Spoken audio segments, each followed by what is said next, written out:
Welcome to my class. আমি প্রদ্যুৎ। দেখো আজকে আমি তোমাদের করাবো ক্লাস 6 এর গণিত বিষয়ের নিজে করি 7.1। নিজে করি 7.1 এর প্রত্যেকটা অঙ্ক আমি খুব সহজ করে বুঝিয়ে দেওয়ার চেষ্টা করব। তোমরা শেষ পর্যন্ত ভিডিওতে সঙ্গে থাকো, আশা করি বুঝতে পারবে। তো দেখো এটা তোমার অঙ্ক বইতে 93 পৃষ্ঠাতে রয়েছে এবং এখানে কি আছে দেখো, এখানে রয়েছে দশমিক ভগ্নাংশকে পূর্ণ সংখ্যা ও দশমিক ভগ্নাংশ দিয়ে গুণ ও ভাগ। ঠিক আছে, তো প্রথমে আমরা শুরু করব 1 নম্বর দাগের অঙ্ক থেকে। কি বলছে ভালো করে দেখে নাও। বলছে হাতে কলমে বর্গাকার সাদা কাগজে ছবি এঁকে 0.4 ইন্টু 0.7 ও 0.2 ইন্টু 0.8 এর মান খুঁজি। তো দেখো সাদা কাগজে ছবি এঁকে বিষয়টাকে আমাদের দেখাতে হবে। ঠিক আছে, তো দেখো 1 নম্বর দাগের যে দুটি বিষয় এখানে দেখতে পাচ্ছ, দুটি অঙ্ক পাশাপাশি, দুটি অঙ্ক করার জন্য দুটি ছক কিন্তু আমি আগে থেকেই কেটে রেখেছি, দেখতে পাচ্ছ। আচ্ছা, এখানে দেখো যে অঙ্কগুলো যে দেওয়া রয়েছে সেগুলো ছকের নিচে লিখেছি। এটা 1 নম্বর, এটা 2 নম্বর। ঠিক আছে, তো দেখো অঙ্কটা প্রথমে আমরা আগে সমাধান করি, তারপরে সাদা কাগজে ছক কেটে যে চিহ্নিত করার বিষয়টা সেটা পরে দেখাচ্ছি। তো দেখো 0.4 ইন্টু 0.7 আমরা কিভাবে লিখতে পারি তোমরা নিশ্চয়ই জানো। এখানে এইগুলো কি বলো তো, 0.4 মানে কি দশমিক ভগ্নাংশে আছে। এই দশমিক ভগ্নাংশকে আমরা যদি সামান্য ভগ্নাংশে নিয়ে যাই সেটার প্রসেস কি, সেটা হচ্ছে তোমরা জানো ভালো করে। দেখো দশমিক বর্জিত যে সংখ্যাটা বা দশমিক ছাড়া যে সংখ্যাটা সেটা আমরা লব করব, যে সামান্য ভগ্নাংশের লব করব। তাহলে দশমিক ছাড়া সংখ্যা হচ্ছে 4, তাহলে 4টাকে লব অর্থাৎ ওপরে লিখলাম, দাগ কেটেছি তার ওপরে লিখলাম। আর দেখো দশমিকের জন্য একটা 1 নেব নিচে অর্থাৎ হরে, আর যত ঘর আগে দশমিক আছে ততগুলো শূন্য নেব 1-এর পরে। তো দেখো 4-এর আগে দশমিক মানে 1 ঘর আগে দশমিক, সেজন্য 1-এর পরে একটা শূন্য নেব, তাই তো। এইভাবে তোমরা জানো দশমিক ভগ্নাংশ থেকে আমরা সামান্য ভগ্নাংশে যাই, তাই তো। তাহলে দেখো এইবার এই গুণ চিহ্নটা আমরা এখানটায় দিলাম।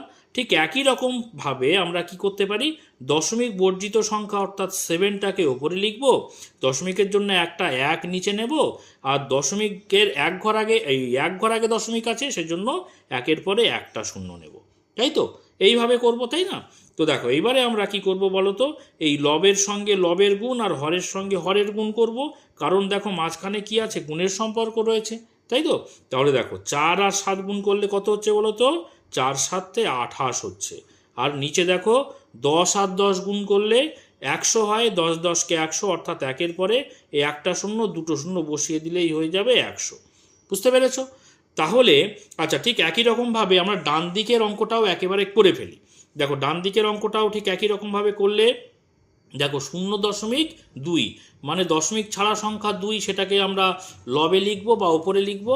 দশমিকের জন্য একটা 1 নেব নিচে, আর 1 ঘর আগে দশমিক আছে সেজন্য একটা শূন্য 1-এর পরে, হয়ে গেল। এই গুণ চিহ্নটা এখানে দিলাম। এবারে দেখো 8-এর আগে দশমিক আছে, আর তার মানে দশমিক ছাড়া যে সংখ্যা সেটা হচ্ছে 8, ওপরে লিখলাম। আচ্ছা, দশমিকের জন্য একটা 1 নিচে লিখলাম। কত ঘর আগে দশমিক আছে, 1 ঘর আগে দশমিক আছে, তাহলে 1-এর পরে একটা শূন্য লিখলাম, হয়ে গেল, তাই না। তো দেখো এবারে আমরা কি করব, লবের সঙ্গে লব গুণ, হরের সঙ্গে হর গুণ। তাহলে লবে কে কে আছে দেখো তো, 8 আর 2 আছে অর্থাৎ 8 দুগুণে 16, আর নিচে কত আছে 10 10কে 100 মানে 1-এর পরে দুটো শূন্য। তাহলে আমরা কিন্তু এমনি যে ক্যালকুলেশন সেটা কিন্তু করে ফেলেছি। এইবার আমাদের কি বলেছিল না, ছক কাগজে দেখাতে। দেখো আমাদের কি বলেছে, আরেকবার বইটা দেখে নেই। বলছে হাতে কলমে বর্গাকার সাদা কাগজে ছবি এঁকে।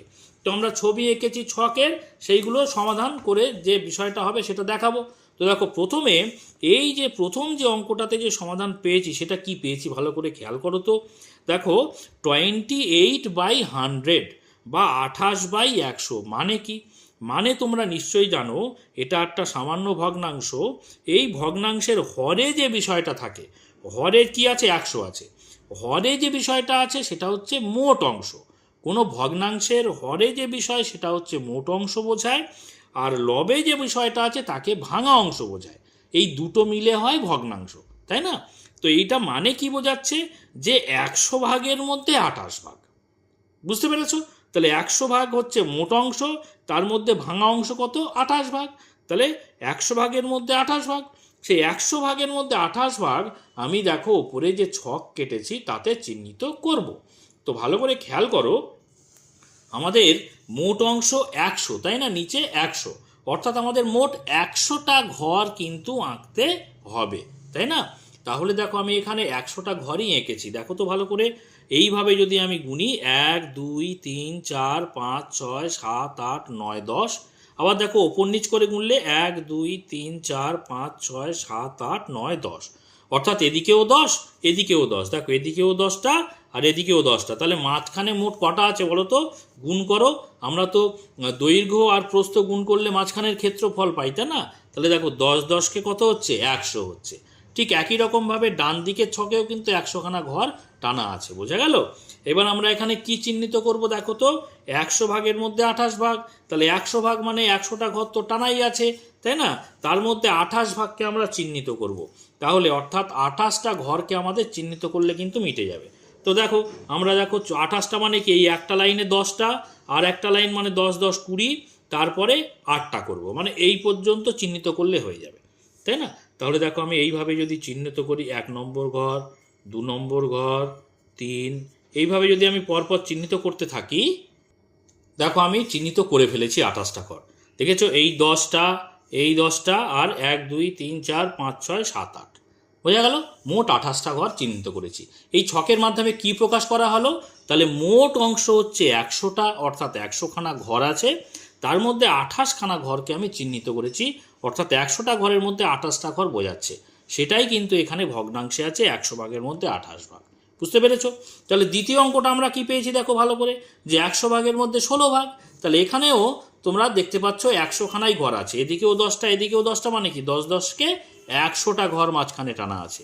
আমাদের নিচে বা হরে কত আছে? 100 আছে, মানে 100টা ঘর দরকার, বা মোট অংশ হচ্ছে 100। তার মধ্যে কতটা ঘর আমাদের চিহ্নিত করতে হবে? না 16টা ঘর চিহ্নিত করতে হবে, তাই না? তাহলে দেখো আমরা 16টা ঘর চিহ্নিত করছি, তেমন একটা লাইনে কটা? 10টা, তারপরে 1 2 3 4 5 6, মানে এই পর্যন্ত চিহ্নিত করলে হয়ে যাবে। তাহলে দেখো এই 1টা 2, মোটামুটিভাবে আমি চিহ্নিত করে দিচ্ছি, তোমরা আশা করি অঙ্কটা বুঝতে পেরেছো। তো দেখো এই যে এই হয়ে গেল 10টা, এই 10, এই 11 12 13 14, এই 15, এই 16, বোঝা গেল? তাহলে 100টা ঘরের মধ্যে 16টা ঘর কিভাবে ছক কেটে চিহ্নিত করে আমরা ভগ্নাংশকে বোঝালাম, সেটা নিশ্চয়ই তোমরা খুব ভালো করে বুঝতে পেরেছো, তাই না? তো দেখো এবারে আমরা 2 নম্বর দাগের অঙ্কটা করব। কি বলছে ভালো করে খেয়াল করো তো? বলছে একটি বর্গক্ষেত্রের একটি বাহুর দৈর্ঘ্য কত? 5.2 সেন্টিমিটার। ওই বর্গক্ষেত্রের পরিসীমা ও ক্ষেত্রফল হিসাব করি। তো দেখো বর্গক্ষেত্রের একটি বাহুর দৈর্ঘ্য, মানে আমি যদি একটা ছবি আঁকি, তাহলে দেখো আমরা 2 নম্বর দাগের অঙ্কটা করছি, তাহলে একটা যদি ছবি আঁকি, তাহলে বিষয়টা এরকম হবে। এটা ধরো বর্গক্ষেত্র, বর্গক্ষেত্র মানে কি? সব দিকে বাহুর দৈর্ঘ্য সমান, এইটা এইটা এই চারদিকের যে বাহু আছে, বর্গক্ষেত্র মানে 4টে বাহুই সমান, তাই না? তাহলে এখানে একটা বাহুর দৈর্ঘ্য বলে দিয়েছে কত? একটা বাহুর দৈর্ঘ্য বলেছে হচ্ছে 5.2 সেন্টিমিটার। দেখো 5.2 সেমি, ঠিক আছে? একটা বাহু মানে এটা 5.2, মানে কি? এটা প্রত্যেকটা 5.2, এটাও 5.2, এটাও 5.2, তাই না? তো এখানে বর্গক্ষেত্রের আমাদের কি বার করতে হবে? না পরিসীমা বের করতে হবে আর ক্ষেত্রফল বের করতে হবে। বর্গক্ষেত্রের ক্ষেত্রফলের সূত্র কি? দেখো আমি অঙ্কটা করি, তাহলে তোমাদের বুঝতে আরও সুবিধা হবে। আমরা এইভাবে অঙ্কটা শুরু করব। প্রথমে আমরা যে তথ্যটা দেওয়া আছে সেটা লিখে ফেলি। কি লিখবো বলো তো? যে লিখব বর্গক্ষেত্রের একটি বাহুর দৈর্ঘ্য সমান কত? একটি বাহুর দৈর্ঘ্য সমান 5.2 সেমি, ঠিক আছে? একটু এখানটায় জায়গা উপরে ছবির সঙ্গে মিশে যাচ্ছে বলে একটু নিচে করে লিখলাম, আশা করি বুঝতে পেরেছো। তাহলে বর্গক্ষেত্রের একটি বাহুর দৈর্ঘ্য কত? 5.2 সেন্টিমিটার। অতএব বর্গক্ষেত্রের ক্ষেত্রফল, দেখো বর্গক্ষেত্রের ক্ষেত্রফলের সূত্র কি বলতো? বর্গক্ষেত্রের ক্ষেত্রফলের সূত্র হচ্ছে বাহু গুণ বাহু বা বাহু স্কয়ার। আচ্ছা আমি বাহু গুণ বাহু করি, বাহু গুণ বাহু, অর্থাৎ বাহু স্কয়ার, দুটো একই বিষয় যদি আমরা গুণ করি তার বর্গ হয়। তাহলে বাহুর মান কত আমরা জানি? 5.2। তাহলে 5.2 ইন্টু 5.2 উভয়ে কি সেন্টিমিটারে আছে, তাই না? তাহলে দুটো সেন্টিমিটার যদি আমরা গুণ করি, তাহলে সেটা কি হয়ে যাবে? একই বিষয় দুইবার গুণ করলে কি হয়ে যায় বললাম, তার বর্গ হয়ে যায়। তাহলে সেন্টিমিটারকে যদি 2 বার গুণ করি কি হয়ে যাবে, বর্গ সেন্টিমিটার হয়ে যাবে, তাই না? তাহলে দেখো আমরা এইটাকে গুণ করব কিভাবে, দেখো তো দশমিকে আছে তো, দেখো আমি রাফে করছি। দশমিক কিচ্ছু বর্জিত করে এই আমরা সামান্য ভগ্নাংশে যাওয়ার কিন্তু কোনো প্রয়োজন নেই। কিভাবে করবো বলো তো, 5.2 আর 5.2 আমরা পরপর যেমন গুণ করে এরকম পরপর বসাবো। এবারে দশমিক আছে কি নেই তোমাদের কিচ্ছু জানার দরকার নেই, শুধু গুণ করে দেবে। ঠিক আছে, যেমন তোমরা গুণ করো সেরকম গুণ করে দেবে। দশমিকের বিষয়টা আমরা পরে দেখব। তাহলে কি করব, দেখো 2 দুগুণে 4 আর 5 দুগুণে কত, 10। পরের লাইনে চলে এসো, এখানটায় 0 দিয়ে দাও যেহেতু পরের লাইনে এসছো।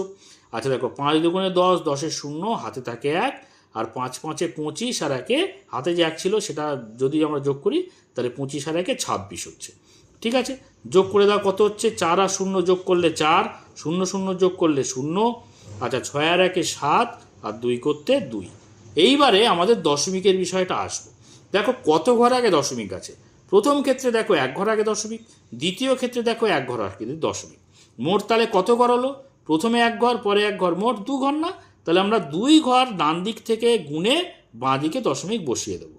দেখো 1 ঘর 2 ঘর, তাহলে 2 ঘর আগে দশমিকটা বসিয়ে দিলাম, তাহলেই কিন্তু আমাদের গুণটা কমপ্লিট হলো। বোঝা গেল? সেই উপরে যেমন আমরা দশমিক ভগ্নাংশকে সামান্য ভগ্নাংশ করেছিলাম, এরকম কোনো দরকার নেই। আমরা এখানে করেছিলাম কত মোট অংশ থেকে কত ভাঙা অংশ সেটা বের করে আমরা ছকে সেটাকে চিহ্নিত করব বলে কিন্তু ওইভাবে করেছিলাম। বোঝা গেল? আচ্ছা তাহলে কত হলো বলো তো, 27.04। এটা কিন্তু দশমিক নয়, কেটে দিলাম এটা। 04 কি, বর্গ সেন্টিমিটার, বর্গ সেমি। ঠিক আছে, এটাই হয়ে গেল কিন্তু ক্ষেত্রফল, ক্ষেত্রফলের উত্তর এটা। এবারে আরেকটা কি চেয়েছিল, পরিসীমা। তাহলে ঠিক একইভাবে আমরা বের করব। অতএব বর্গক্ষেত্রের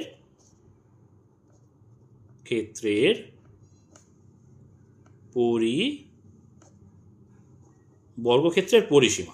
দেখো বর্গক্ষেত্রের পরিসীমার সূত্রটা কি বলতো, পরিসীমা মানে কি, সীমানা, তাই না? তাহলে চারদিক থেকে আমাদের ঘুরে দেখতে হবে। তাহলে দেখো একবার এই দিক থেকে এখান থেকে যাব, এখান থেকে আবার আসবো, এখান থেকে আবার আসবো, আবার এখান থেকে এসে এই জায়গাটা যেখান থেকে শুরু করেছিলাম এখানে এসে পৌঁছাবো। তাহলে কতটা পথ অতিক্রম করলাম বলো তো, এই একটা বাহু, দুটো বাহু, তিনটে বাহু, চারটে বাহু না? তাহলে চারটে বাহু মানে কি, 4 ইন্টু বাহু, তাই না? চারটে বাহুকে আমরা যোগ করা যা, 4 দিয়ে একটা বাহুকে গুণ করাও তাই। এটাই হচ্ছে বর্গক্ষেত্রের পরিসীমার সূত্র।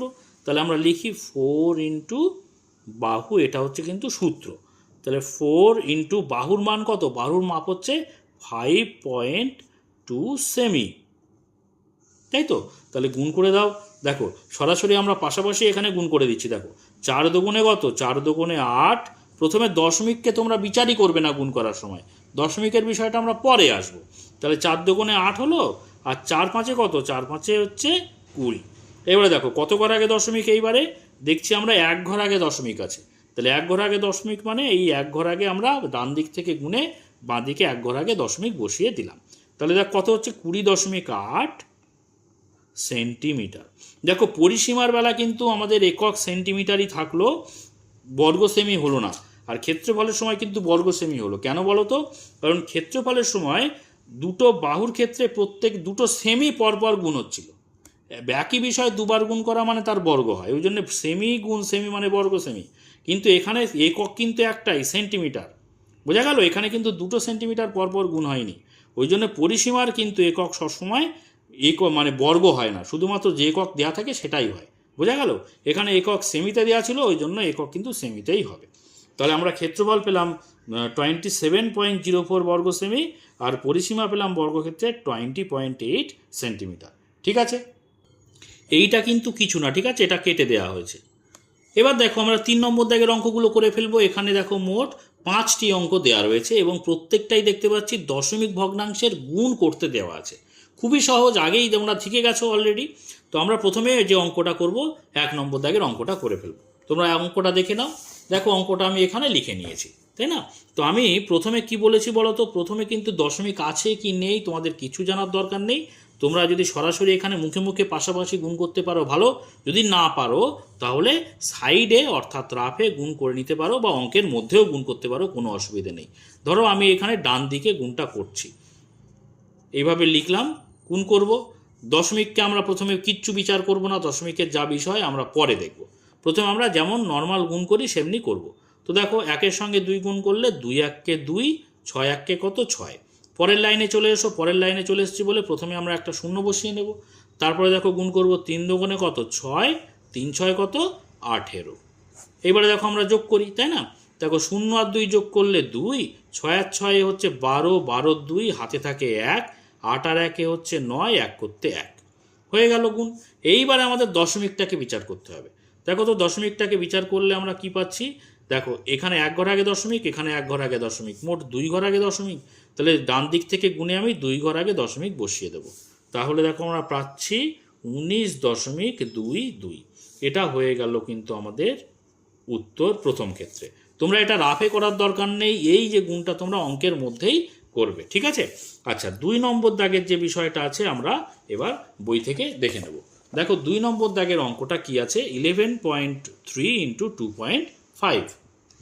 তো দেখো খাতাতে আমি লিখে নিয়েছি। এবার আমরা ঠিক একই রকমভাবে আগের অঙ্কটা যেভাবে করেছি আমরা ডান দিকে কি করব, অঙ্কটা আরেকবার ওপর নিচে করে লিখে ফেলবো। এবার গুণ করব সিম্পল যেমনভাবে করে। দেখো 3 5-এ আর দশমিককে কিন্তু আমরা প্রথমে কিছু মাথায় রাখবো না।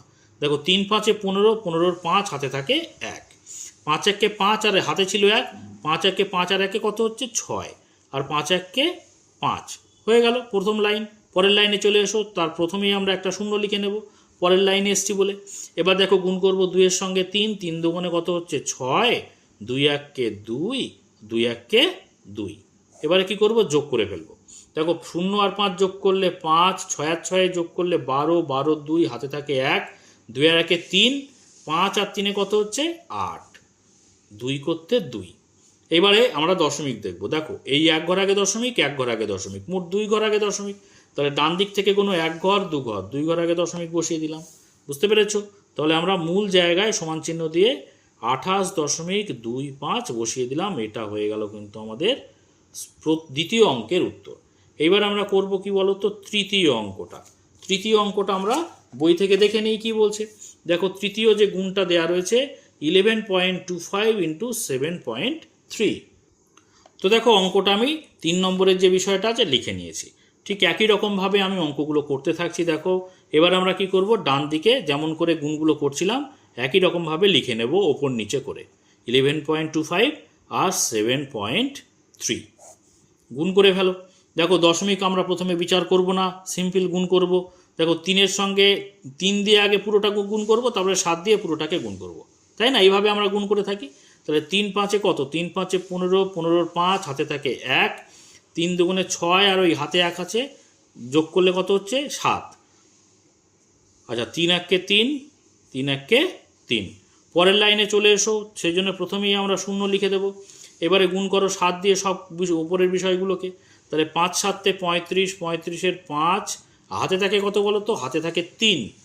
এবারে 7 দুগুণে 14 আর ওই 3-এ 15, 16, 17, 17-র 7 হাতে থাকে কত 1, 7 1-কে 7 আর 1-এ 7 ওই হাতে 1 রয়েছে, 1 যোগ করলে কত হচ্ছে 7 1-কে 7 আর 1-এ 8, ঠিক আছে? আর 7 1-কে ফের 7 যোগ করে দাও। 0 আর 5 যোগ করলে 5, 7 আর 5-এ হচ্ছে 12, 12 2 হাতে থাকে 1, 7 আর 1-এ 8, 9 10 11, 11-র 1 হাতে থাকে 1 ফের। তারপরে দেখো 8-এর সঙ্গে 1 যোগ করলে 9 হচ্ছে, 9 আর এই 3 কত হচ্ছে 9 10 11 12, 12 2 হাতে থাকে 1, সেই একটা 7-এর সঙ্গে যোগ করে দাও, 7 আর 1-এ 8। বোঝা গেল? এইবারে দেখো কত ঘর আগে দশমিক বসাবো। এখানে প্রথম ক্ষেত্রে দেখো দশমিক আছে 1 ঘর 2 ঘর আগে, আর পরেরটা আছে 1 ঘর আগে। তাহলে মোট কত ঘর হলো 1 ঘর, আর এখানে উপরে 2 ঘর, মোট 3 ঘর। তাহলে ডান দিক থেকে কোনো 1 ঘর 2 ঘর 3 ঘর, 3 ঘর আগে দশমিক বসিয়ে দাও। আমরা মূল জায়গাতে সমান চিহ্ন দিয়ে 82.125 উত্তর হিসেবে লিখে দেব। ব্র্যাকেটে উত্তর কথাটা লিখে দিলাম। আশা করি বুঝতে পেরেছো। এইবারে আমরা করব 4 নম্বর দাগের অঙ্কটা। তো দেখো 4 নম্বর দাগের অঙ্কটা কি আছে, 0.03 গুণ 0.3। তো বিষয়টাকে দেখো আমি এখানে লিখে নিয়েছি। তো এই যে অঙ্কটা খুবই কিন্তু ছোট্ট অঙ্ক, মানে কোনো এরকম উপরে একটুখানি বড় অঙ্ক ছিল মুখোমুখি করা যাচ্ছিল না, সেই জন্য ডান দিকে করেছি। এখানে ডান দিকে করলেও হবে, আবার সরাসরি করলেও হবে। দেখো তো আমি সরাসরি করছি, বুঝতে পারছো কি না?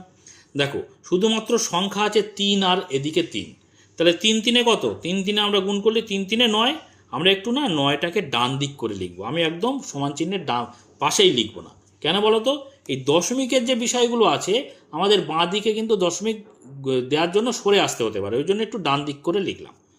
এবারে প্রথমে তো দশমিক কি আছে না আছে আমি কিচ্ছু দেখিনি, শুধু 3 3-এ 9 লিখে দিয়েছি। এইবারে আমাদের কত ঘর আগে দশমিক হবে সেটা আমাদের দেখতে হবে।